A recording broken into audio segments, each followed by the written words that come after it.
नमस्कार, मैं हूं दिव्या अग्रवाल। आप देख रहे हैं संजीवनी, एक ऐसा शो जहां हर रोज होती है आपकी सेहत की बात डॉक्टर प्रताप चौहान के साथ। आज के शो में आपकी सेहत की कौन सी जरूरी बात है, आइए देखते हैं। क्या आप अपनी मर्जी से multivitamins, vitamin B12, vitamin D और विटामिन ई की गोलियां हर रोज खाते हैं? तो आप कौन कौन सी बीमारियों को दावत दे रहे हैं, जानने के लिए सेहत के नंबर 8860104040 पर कॉल करें और मेरे साथ संजीवनी देखना ना भूलें।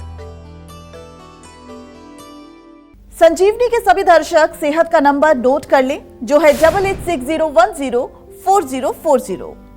डॉक्टर साहब, आपका बहुत बहुत स्वागत है। शुक्रिया जी। सबसे पहला सवाल, क्या होता है हाइपोविटामिनोसिस? क्या ये सेहत के लिए चिंता की बात है? देखिए, बहुत अच्छा विषय लिया है आपने और अपने शो में हम आमतौर पर अच्छे विषय आपके लिए लेके आते हैं जो थोड़ा हटके भी हैं। हाइपोविटामिनोसिस का मतलब होता है कि विटामिन की कमी। सिंपल सी बात है, हाइपो का मतलब कम होना, यानी जब किसी इंसान के शरीर में एक या अधिक विटामिन्स की जो नॉर्मल से जो मात्रा कम हो जाए, जो नॉर्मल रेंज उनका होना उससे कम होती है, तो उसको हाइपोविटामिनोसिस हम कहते हैं। हर विटामिन का अपना एक खास रोल होता है, इसलिए किसी भी विटामिन की कमी से शरीर में अलग अलग तरह के ऑर्गन्स या अलग अलग तरह के जो सिस्टम्स हैं वो प्रभावित होते हैं, उन पर असर देखा जाता है।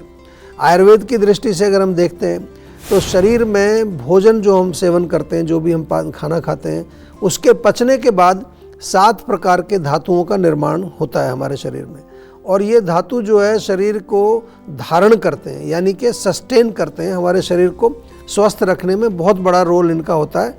रोगों की चिकित्सा अगर आप कर रहे हैं, वहाँ भी धातुओं को मजबूत करना बहुत आवश्यक होता है।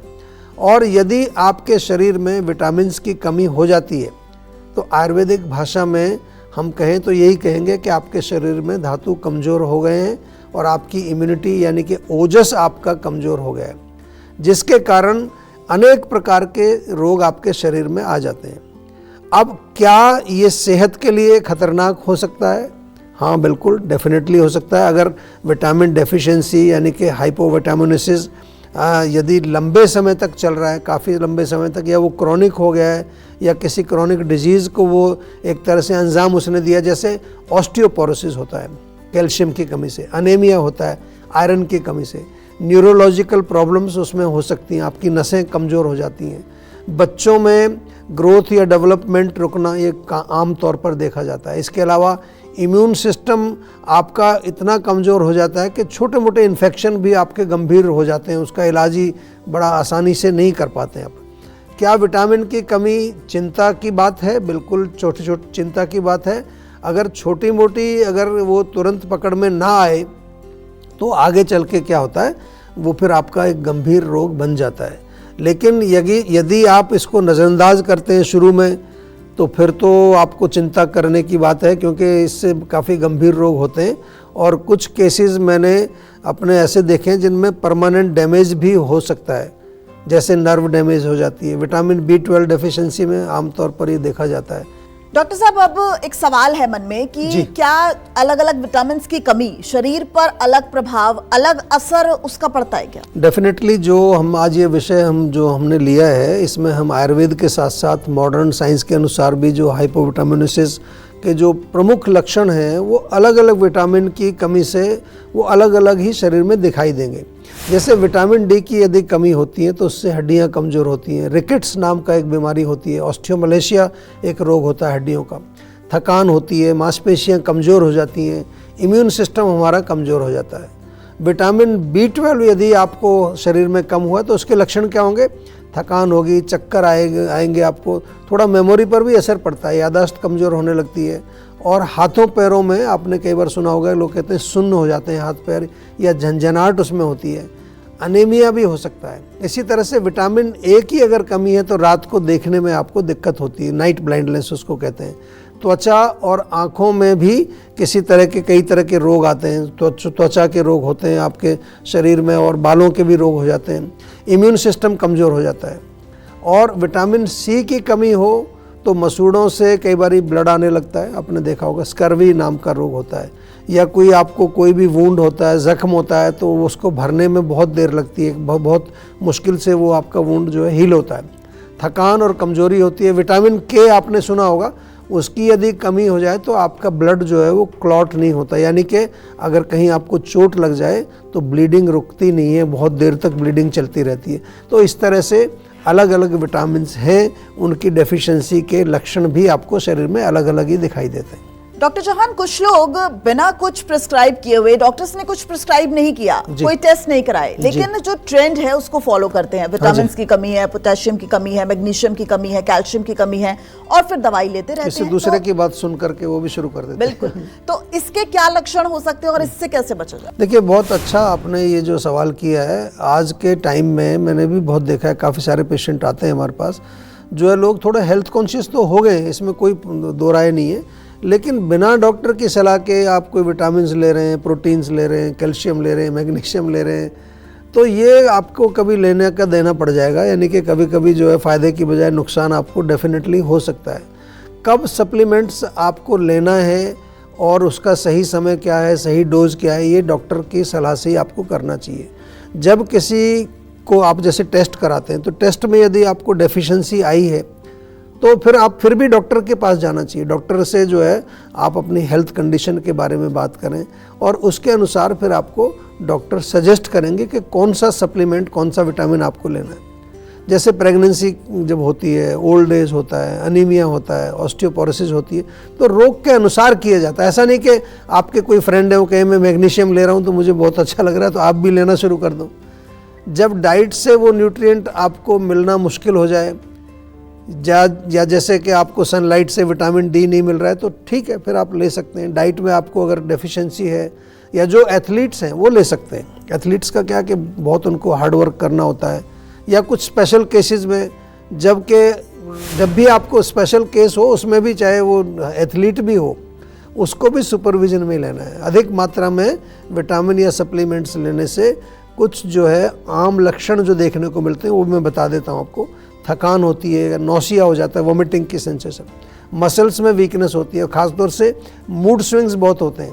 लिवर या किडनी के फंक्शन में डिस्टरबेंस अगर आपको दिखता है तो देख लीजिए कहीं आप कोई अपनी मर्जी से तो कुछ नहीं खा रहे हैं। इर्रेगुलर हार्ट बीट हो सकती है, जॉइंट पेन, ज़्यादा विटामिन ए या विटामिन डी के कारण। और इसके अलावा सही अप्रोच क्या होनी चाहिए, मैं तो यही कहूँगा कि बजाय कि आप विटामिन या वो लें, आप बैलेंस डाइट पर पूरा ध्यान दीजिए। जो आप खाना खा रहे हैं उसमें प्रॉपर न्यूट्रिशन होगा, फ्रूट्स वगैरह होंगे, तो उससे मिल जाएगा आपको सब कुछ। अगर आपको जो है किसी तरह का कोई डाउट होता है, शक होता है कि आपको कहीं कोई कमी हो रही है, तो एक ब्लड टेस्ट करा लीजिए, कंफर्म कर लीजिए उसको। अपनी मर्जी से मत लीजिए ऐसे। सप्लीमेंट्स को डॉक्टर या डाइटिशियन की सलाह से ही लेना चाहिए, क्योंकि ज़्यादा अगर लेंगे तो वो भी, उससे भी गलती हो जाती है, और कम लेंगे उससे भी गलती हो जाती है। तो इसलिए अधिक मात्रा में और बिना किसी आवश्यकता के आपको सप्लीमेंट्स बिल्कुल नहीं लेना है। ये आपकी सेहत के लिए खतरनाक हो सकते हैं। हाइपोविटामिनोसिस के कारण बहुत सारी बीमारियां देखी जाती हैं। अधिक प्रोटीन जैसे आपने खा लिया, हाइपर के कारण ज़्यादा लेने, अगर ज़्यादा खाएंगे, ज़्यादा प्रोटीन से आपके किडनी पर लोड पड़ता है। अधिक कैल्शियम यदि आप खाएंगे तो पथरी बन जाती है आपकी। मैग्नीशियम आप ज़्यादा मात्रा में लेते हैं तो लूज मोशन होता है, लो ब्लड प्रेशर हो जाता है। अगर आप डॉक्टर के पास गए, आपको किसी की डेफिशिएंसी है, उसने कहा 3 वीक्स ले लीजिए, आपने 3 वीक्स ले लिए, उसके बाद क्या आप बेफिक्र हो जाइए कि हमारा जो डेफिशिएंसी है वो पूरा हो जाएगा, या फिर डॉक्टर के पास जाना चाहिए? बहुत अच्छा प्रश्न आपने किया। सबसे पहले तो जब आपको कुछ डॉक्टर ने इतना टाइम बताया, उसके बाद एक बार टेस्ट कराइए दोबारा। अगर नॉर्मल रेंज में आ गए तो फिर अपना पोषण, अपनी डाइट पर आपको ध्यान देना है। और दूसरा ये कि कुछ लोगों में ये ट्रेंड बन जाता है कि वो थोड़े दिन सप्लीमेंट लेते हैं, उसके बाद ठीक हो जाता है, कुछ महीनों बाद फिर कम हो जाता है। तो फिर आपको कारण देखना है कि कहाँ पर कमी है, कोई प्रॉब्लम है मेरे बॉडी में, उसको ट्रीट करना पड़ेगा। और उसके लिए जीवा का सेहत का नंबर आपके पास होता ही है। आपको कोई भी तकलीफ हो तुरंत आप कॉल करें, हमारे सर्टिफाइड आयुर्वेदिक डॉक्टर्स आपकी सेवा में हाजिर हैं। तो चलिए अब जानते हैं आज का जीवा मंत्र।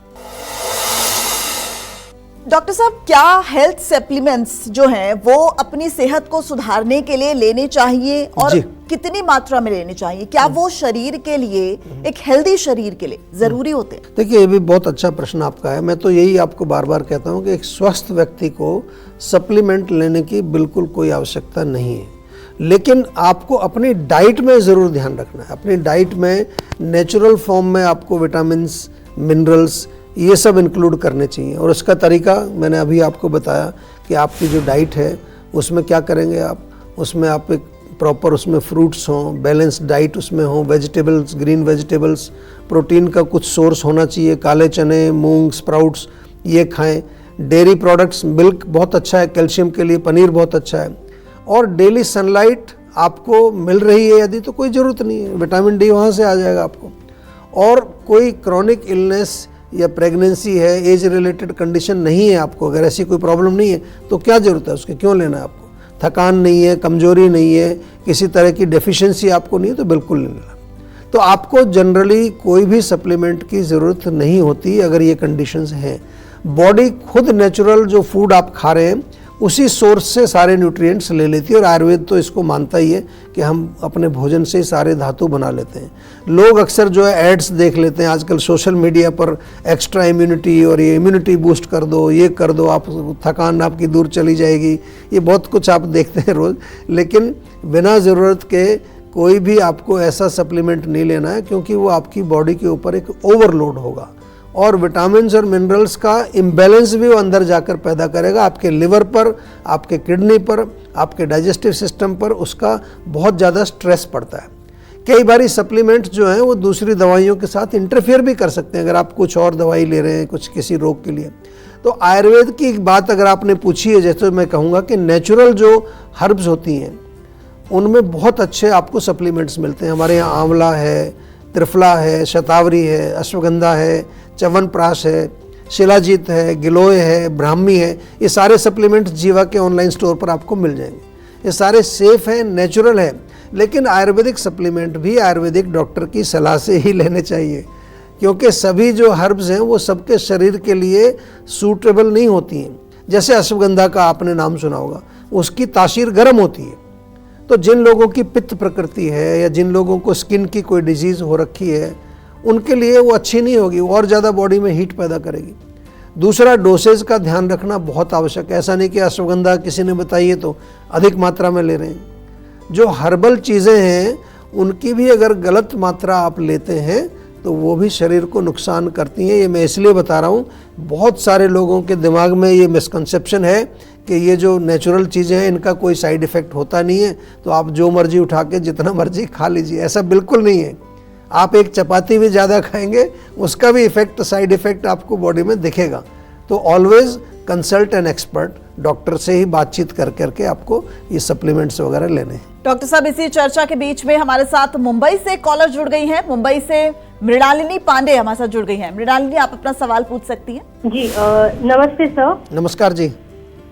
जी मुझे पूछना था कि मेरा एक्चुअली आपके पास से काफी टाइम से 3 महीने का मैंने कोर्स किया है पाइल्स का। अच्छा जी। तो वो मुझे अच्छा रिजल्ट आया है। मेरा जो तकलीफ था वो कम्प्लीटली क्योर हो गया है जी। अब सवाल सिर्फ मेरा इतना है कि मुझे काफी थोड़ा बहुत भी काम कर लूँ, थोड़ा बहुत भी मैं बाहर जाके आ जाऊँ तो मुझे थकावट बहुत जल्दी हो जाती है। मेरे बैक पेन मुझे बहुत होता है कभी कभी ज्यादा, और तकलीफ होती है, पैरों में कभी कभी दर्द हो जाता है रात के टाइम पे।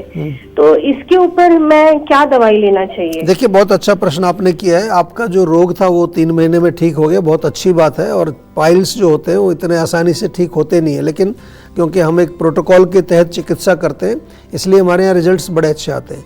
अब जो आपको करना है इसको हम कहते हैं आयुर्वेद में रिजुविनेशन।